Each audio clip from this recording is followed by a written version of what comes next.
Hello my friends, welcome to comics my life channel. और हम पढ़ रहे थे मेड्यूसा कॉमिक्स। तो शुरू करते हैं मेड्यूसा कॉमिक्स का पार्ट 2। इससे पहले इसका पार्ट 1 हमारे चैनल पर उपलब्ध है, आप वहाँ जाके पढ़ सकते हैं उसे। तो चलिए शुरू करते हैं।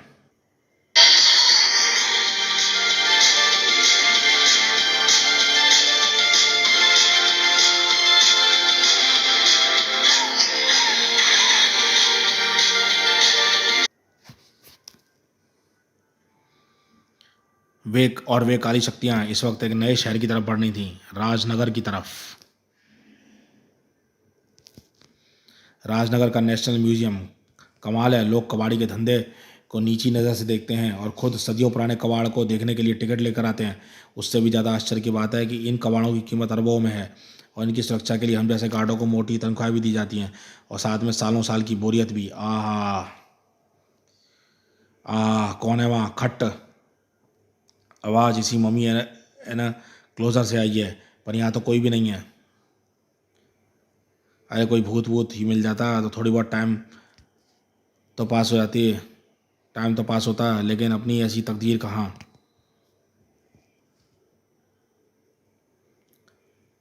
मैं तो यहाँ बस ये देखने आई थी कि मेड्यूसा की 10,000 साल पुराना तेरा सूखा शरीर अभी तक सलामत है या नहीं।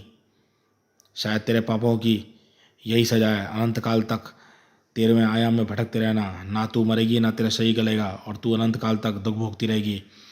और अब इस जन्म में तो शायद तुझसे दोबारा मुलाकात नहीं होगी। अलविदा मेड्यूसा।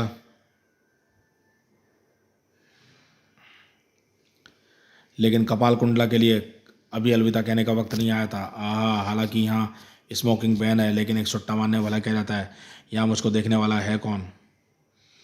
धुआं बंद अच्छा नहीं लगता मुझे। आह, अक बचाओ, इस मूर्ति में भूत घुस गया है, बचाओ। कुछ गड़बड़ है, मुझको मेडुसा की शक्ति का आभास हो रहा है। यह दृश्य कपाल कुंडा तक के होश उड़ाने के लिए काफ़ी था। प्रणाम।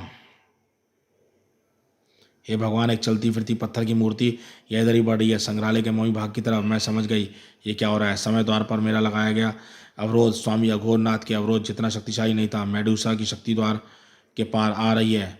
ये मूर्ति भूतकाल में मेडुसा द्वारा पत्थर में बदल गया कोई सैनिक है। मेडुसा की शक्ति इसको चला रही है। मुझको पूरा विश्वास है कि मेडुसा ने इसको खुद यहाँ लाने का आदेश दिया है, अपने मम्मी हो चुके शरीर को लाने का आदेश। और मैं इसको ऐसा होने नहीं दे सकती। मुझे मेडुसा के शरीर और धड़ को अलग करके मेडुसा की जिंदा होने की किसी भी कोशिश को रोकना होगा। और इसके लिए मुझको इस मूर्ति से पहले मेडुसा के शरीर तक पहुंचना होगा। छनाक। कपाल कुंडला की कोशिश तो समझदारी भरी हुई थी, लेकिन मेडुसा की काली शक्ति इसकी इस चाल को भांप गई थी। उसने कपाल कुंडला का रास्ता काट दिया था, लेकिन अब उसकी कोशिश कपाल कुंडला की जीवन रेखा को काटने की थी। ये सैनिक मनोबजली मनोवजनी ज़रूर है, लेकिन ये जानता नहीं है किससे उलझ रहा है। मैं इसको इतने टुकड़ों में बिखेर सकती हूँ जितने साल इसको पत्थर बनकर गुजारे हैं। कपाल कुंडला से टकराओगे तो चूर चूर हो जाओगे। अब इससे पहले कि एक मेडुसा कोई चाल चले, मुझे इसका सिर और धड़ अलग करके यहाँ से दूर ले जाना चाहिए। कपाल कुंडला बड़ी आसानी से लड़ाई जीत गई थी और इस जीत ने उसको अति आत्मविश्वास से भर दिया था। और ज़रूरत से ज़्यादा आत्मविश्वास हमेशा घातक होता है। जैसे मेडुसा गर्दन कटने से नहीं मरती नहीं है, वैसे इसकी शक्ति से चलने वाली मूर्ति भी टूटने से नष्ट नहीं होती।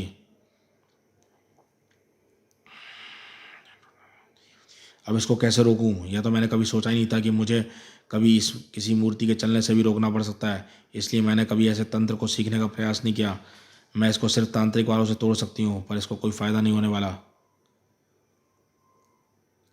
क्योंकि मैं इसको तोड़ती जाऊंगी, ये जुड़ता रहेगा। अगर पल भर के लिए इससे पीछा छुड़ा पाती तो मेडुसा के मम्मी शरीर को यहाँ छोड़कर भागती। ये पत्थर की मूर्ति बहुत धीरे चलती है, ये मेरे पीछा नहीं कर पाएगी। ठंग ठंग ठंग ठंग ठंग ठंग ठंग ठंग ठंग।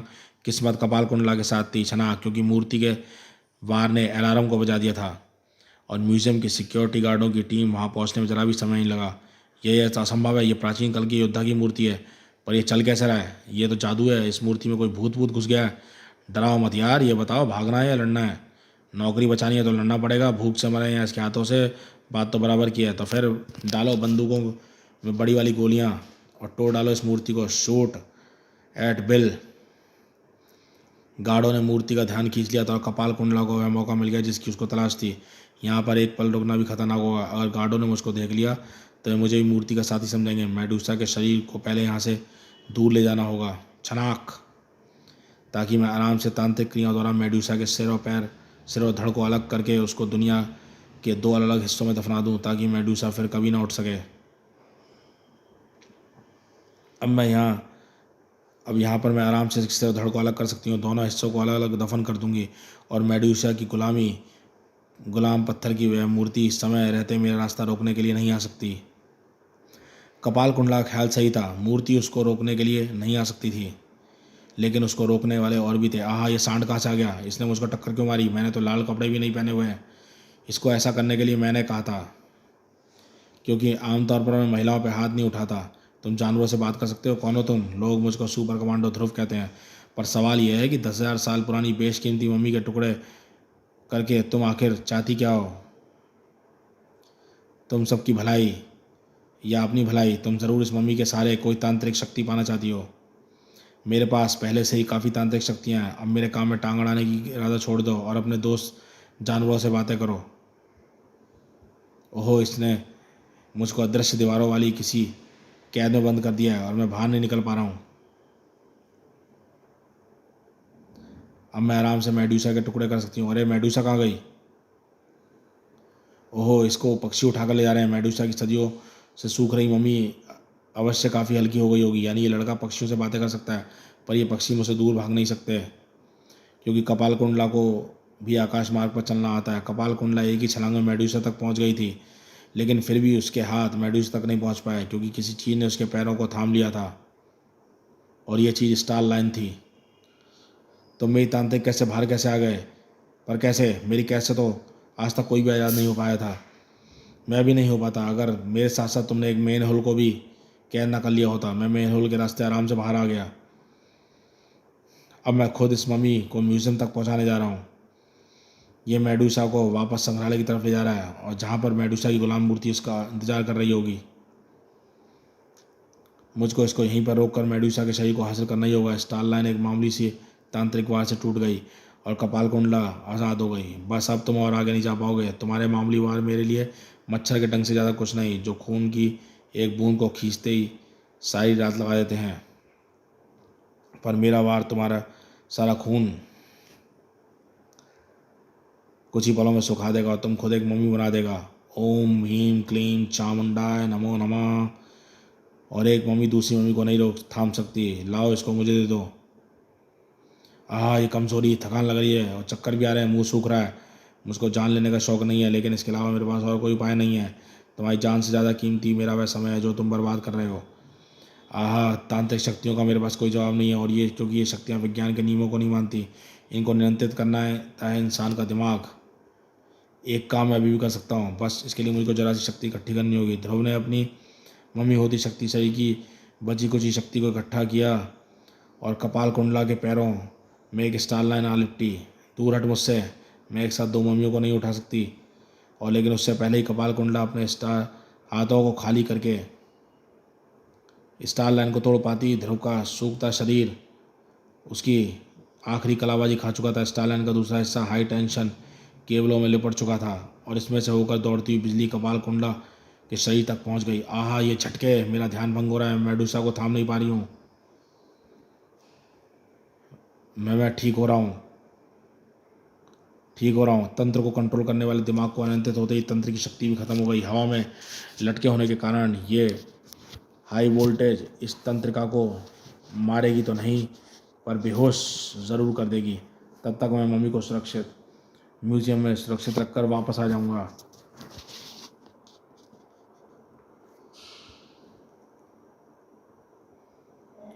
और तब मैं इस तांत्रिका से जानने की कोशिश करूंगा कि इस मम्मी के ज़रिए क्या करना चाहती थी। वह रहा म्यूजियम, पर यहाँ पर इतनी भगदड़ क्यों मची हुई है? शायद ये खोई हुई मम्मी को ढूंढ रही है।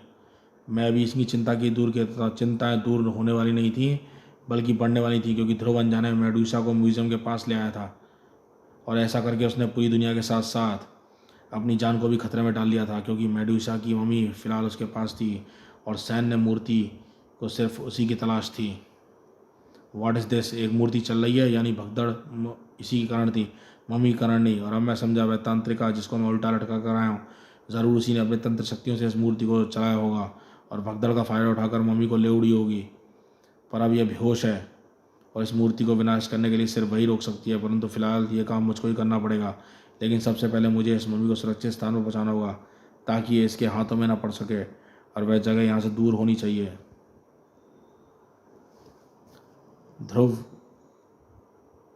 के स्थान उस मूर्ति को रोकने के लिए भारी हथियारों से लैंस एक्शन फोर्स घटनास्थल पर आ चुकी थी, पर यह सवाल ये बरकरार था कि वे सफल हो पाएंगे नहीं। हमारे भारी हथियार भी इसको बढ़ते कदमों को रोक नहीं पा रहे हैं। अब हम क्या करें? टैंक लाएं? उससे भी जोरदार चीज़ है। मैंने अपने और इसके बीच में मैड लाइन्स बिछा दिए हैं और अब इसका पैर उस पर रखने ही वाला है ये। और माइंस दबते ही मड़ाम धमाका इसको पत्थर के चूरे में बदल देगा। देखा? हाँ, हम जीत गए, हम जीत गए। ये तो अविनाशी है, हम इस मूर्ति का विनाश नहीं कर सकते हैं। मिल्टी को बुलाओ। पर मिल्टी से भी बड़ी मदद घटनास्थल पर बस पहुंचने वाली थी। 5 मंजिल ऊंची इस बंद फैक्ट्री की चिमनी के अंदर लटकी मेडूसा की मम्मी को कोई ढूंढ नहीं पाएगा। अब मैं निश्चिंत होकर इस मूर्ति को नष्ट करने के लिए रास्ता सोचता हूँ। फिर मैं उस तांत्रिका से इस सारे विनाश का कारण पता करूँगा।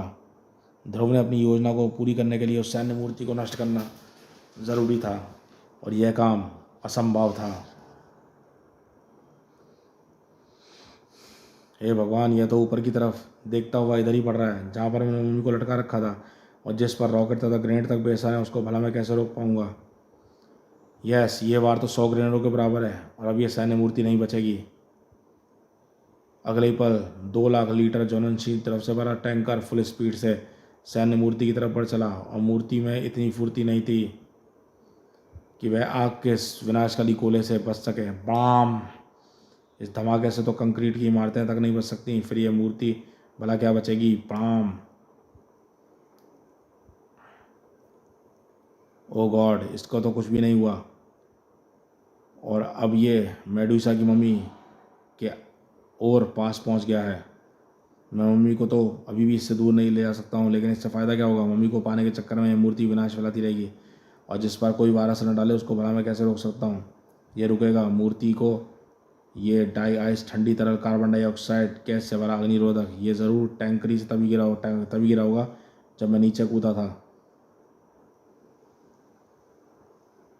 अरे ध्रुव, शैतान की आग क्यों बुझा रहा है? चलने दो इसको, शायद आग से इसका शरीर गला डाले।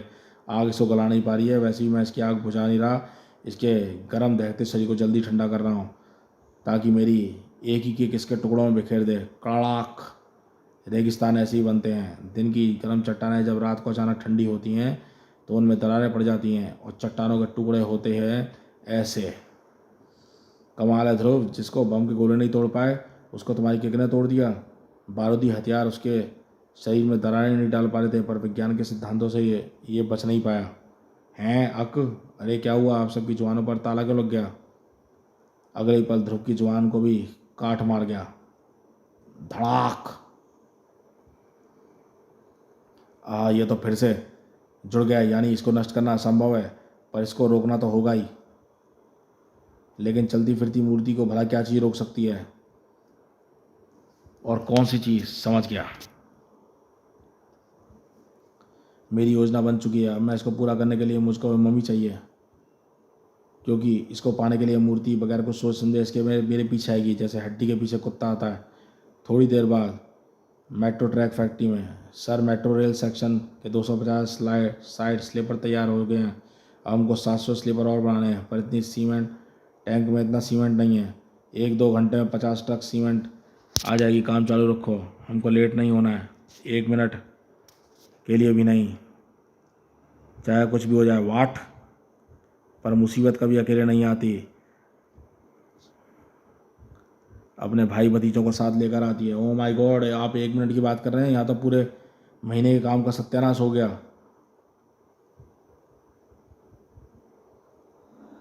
कम से कम ध्रुव जैसे जिम्मेदार नागरिक को तो हमारी परेशानी समझनी चाहिए थी। न जाने इस अजीबोगरीब मुसीबत को यहाँ क्यों लाया। ध्रुव के हर काम में एक मतलब होता था। और ये मतलब जल्दी सबको समझ में आने वाला था। ध्रुव के पीछे बढ़ती हुई सैन्य मूर्ति के पैरों के बीच में एकाएक जमीन सरक गई, क्योंकि उसने अपना पैर सीमेंट घोल से भरे टैंक पर रख दिया और अब उसका छटपटाना भी उसको सीमेंट के दलदल में धंसने से नहीं बच सकता था। पर सैन्य मूर्ति के लिए जान उतनी कीमती नहीं होती जितना कि उसका मिशन। तलवार का वार सीधा ध्रुव के हाथों पर लगा। मम्मी ध्रुव के हाथ से छूटकर मूर्ति की तरफ गिरने लगी, लेकिन मूर्ति के हाथों का मम्मी संपर्क हो पाने से पहले ही मम्मी का संपर्क उस वार से हो गया, जिसने मम्मी के सिर को उसके धड़ से अलग कर दिया। और हवा में उड़ता सिर किस तरफ गया ध्रुव देख नहीं पाया, क्योंकि उसका सारा ध्यान धड़ पर था, जो डूबती हुई मूर्ति के हाथों छूते ही अदृश्य होता जा रहा था। ये क्या मम्मी का गायब हो गई? इसका पता तो मैं लगा लूँगी। मम्मी के दो टुकड़े हो जाने से खतरा फिलहाल टल गया है, और अगर मैं वक्त पर ना पहुंचती तो यह मूर्ति पूरी मम्मी हासिल कर लेती, और वह भी सिर्फ तुम्हारी वजह से। इसका दंड तो तुमको भुगतना ही होगा। एक मिनट, तुम्हारी बातों से ऐसा लग रहा है कि तुम इस मूर्ति के साथ नहीं बल्कि इसके खिलाफ हो। मैं इस मूर्ति के साथ? तुम्हारा ख्याल तुम्हारे दिमाग में आया कैसे? मैं इसको रोक रही थी। फिर तो हम एक ही साइड पर हैं। गुड, मैं अभी तुमसे बात करता हूँ। पहले मैं क्विक डायर से सीमेंट को सुखाकर ठोस कर दूँ। वैसे मूर्ति को कैद करने का तुम्हारा तरीका अच्छा था, पर यह ख्याल तुमको आएगा कैसे? मूर्ति को सिर्फ एक ही जगह पर कैद किया जा सकता है, सांचे में, जहाँ पर उसको हाथ हिलाने तो क्या पलक झपकाने की जगह ना मिले। इसलिए मैं मूर्ति को यहाँ ले आया, जहाँ पर इस मूर्ति से सांचे में बनाने वाला मटेरियल एकदम तैयार था। पर अब इस सीमेंट के क्यूब का क्या करें? इसे छुएगा भी मत। इसकी जगह सिर्फ एक ही है, समुद्र का तल। वहाँ ये सदियों तक सही सलामत पड़ा रहेगा। अब बताओ तुम कौन हो, और उस मम्मी के धड़ और सिर और धड़ कहाँ गए? धड़ का तो पता करना पड़ेगा, लेकिन सिर यहीं कहीं होगा। अभी ढूंढती हूँ। शायद मेरा वार कुछ ज़्यादा ही जोर से लग गया था। पर तुम हो कौन? कपाल कुंडला। और तुम?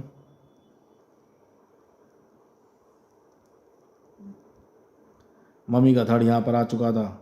ओफ, मंजिल तो मिल गई, लेकिन अधूरी मिली है। तुझको माध्यम बनाने कर मैंने अपनी जिस शक्ति को अपनी गुलाम मूर्ति तक भेजा था, वो तो कैद हो गई। पर यहाँ तो मेरे माध्यम से मेरे धड़ को यहाँ पर प्रेषित कर दिया, लेकिन सिर यहाँ पर जाकर गिरा है, तो इसको यहाँ से लाकर धड़ से जोड़ना है, तभी मेरा काम पूरा हो सकेगा। पता करना पड़ेगा सिर कहाँ पर जा गिरा है। नई दिल्ली। अब आपके इजरायली डेलीगेशन को आतंकवादियों की धमकी का कोई खतरा नहीं है राजदूत जी। हमारी सुरक्षा परमाणु कर जो कर रहा है, और ये सुरक्षा F-16 युद्धक विमान के एक पूरे बेड़े से भी बढ़कर है। अभी हम सुरक्षित स्थान अपने देश की सीमा में। ओ कड़ाक! ओ गॉड! प्लेन के पर से कुछ टकराया है और पूरा टूट कर अलग हो गया है। पर वह चीज़ जो भी अभी रास्ते में जा रही है, वह है क्या? बाद में देखूंगा। पहले तो मुझे प्लेन को सुरक्षित नीचे उतारना है। परमाणु के लिए काम बाएं हाथ का था। यही है F-16 से भी बड़ी सुरक्षा। इंडियंस का शुक्र मनाइए राजदूत जी, जो आप सही सलामत धरती पर उतर आए और ऊपर नहीं गए। अब मुझको देखना है कि वह चीज़ क्या थी। बह रही, ये तो तेज़ी से पश्चिम दिशा में जा रही है, मुंबई की तरफ। परमाणु के साथ साथ कुछ और भी मेडूसा के सिर तक पीछा कर रहा था। वह चीज़ थी मेडूसा की नज़र। बहुत घातक तांत्रिक वार किया था उसका पानी ने मेरे शरीर पर। मेरा सर अभी भी हवा में उड़ रहा है, पर मेरा अंदाज़ा लगा लिया है कि वह कहाँ पर गिरेगा। तुझे मेरे शरीर को लेकर वहाँ पर जाना होगा, लेकिन उसके साथ साथ मुझको ऐसा इंतजाम करना है कि वह सिर इस उड़न मानव के हाथ ना लग जाए जो उसका पीछा कर रहा है। उसको रास्ते में ही रोकना होगा, जिसको मैंने पिछले हज़ारों वर्षों में पत्थरों में बदला था। उसकी शक्तियाँ मेरे पास आ गई हैं। अब मैं उन शक्तियों से उस सैन्य मूर्ति जैसे अपने शिकार के माध्यम से भी प्रयोग कर सकती हूँ। अब उन शक्तियों का प्रयोग बगैर उनके भी कर सकती हूँ, शुद्ध ऊर्जा शक्ति के रूप में। ये क्या चीज़ है हवा में? मैं किस चीज़ ने मुझ पर वार किया है? ऐसी क्या चीज़ है जो दिखे नहीं और वार कर सके? नहीं, कुछ दिख रहा है। हवा में एक आकृति उभर रही है, एक अजीबोगरीब आकृति। खचाक! उफ, यह आकृति सिर्फ अजीबोगरीब ही नहीं, खतरनाक भी है। बगैर इससे निपटे मैं इस उड़ती वस्तु के पीछे नहीं जा सकता। शायद इस खूंखार प्राणी का मकसद भी यही है, क्योंकि यह मुझको कई टुकड़ों में काट डालना चाहता है, लेकिन ये जानता नहीं है कि इसका मुकाबला परमाणु से है। मैं पल भर में इसको रास्ते से हटाकर उस उड़ती वस्तु के पीछे पड़ जाऊंगा, और फिर उस वस्तु के ज़रिए यह जानने की कोशिश करूंगा कि इजरायली डेलीगेशन के विमान पर हमला करके मारने की चेष्टा किसका हाथ था। अरे, मेरा हल्का वार, परमाणु वार इसके आर पार हो गया। मुझे इसको परमाणु रस्सी से बांधना होगा। अरे, परमाणु रस्सी तो ऐसे बिखर गई जैसे मैं हवा को बांधने की कोशिश कर रहा हूँ। यह चिंगारियाँ वही बिखर गई, अब क्या करूं? मैं परमाणु गुणों में बदलकर इसके वारों से बचने का खतरा मोल नहीं ले सकता। मेरा हाल ही परमाणु रस्सी जैसा ना हो जाए। अब शायद मुझको बस उड़ती वस्तुओं के पीछे जाने का इरादा भी छोड़ देना चाहिए। खशाक। इरादा छोड़ देने का ख्याल अच्छा था, क्योंकि कोई भी उस उड़ती खोपड़ी के गिरने के संभावित स्थान की तरफ बढ़ रहा था। मुंबई की तरफ, उस शहर की तरफ जहाँ पर रहता है डोगा। अरे कुत्ते अचानक कहाँ से आ गए? वॉचमैन कहाँ है? सो रहा होगा। उसकी काम चोरी की वजह से जब देखो मछली गंद सूंघते सूंघते कुत्ते चले आते हैं।